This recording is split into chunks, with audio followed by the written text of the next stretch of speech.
ईमानदारी का फल। एक गांव में एक गरीब लड़का रहता था।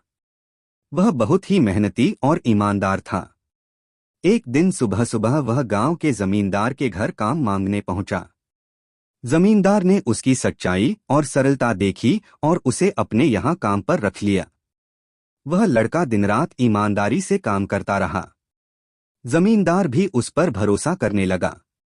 कुछ समय बाद जमींदार के व्यापार में घाटा हो गया। उसे बड़े बड़े सेठों से कर्ज लेना पड़ा। लेकिन जब समय आया तो उसके पास लौटाने के पैसे नहीं थे। एक दिन अचानक बहुत बड़े बड़े सेठ जमींदार के घर पैसे मांगने आ पहुंचे। जमींदार घबराया हुआ था। उसी समय वह लड़का भी वहीं खड़ा था।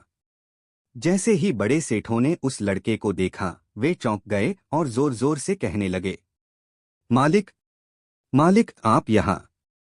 जमींदार और उसकी बेटी हैरान रह गए। उन्होंने पूछा, तुम सब इस गरीब लड़के को मालिक क्यों कह रहे हो? तब सबको पता चला कि वह लड़का कोई साधारण मजदूर नहीं, बल्कि सेठों का सेठ कहलाने वाले सबसे बड़े व्यापारी का बेटा है। वह अपनी सच्चाई और ईमानदारी साबित करने के लिए गांव में साधारण बनकर आया था। लड़के ने मुस्कुराते हुए कहा, जमींदार जी, अब आपका कोई कर्ज नहीं रहा। मैंने सब उधार माफ कर दिया है।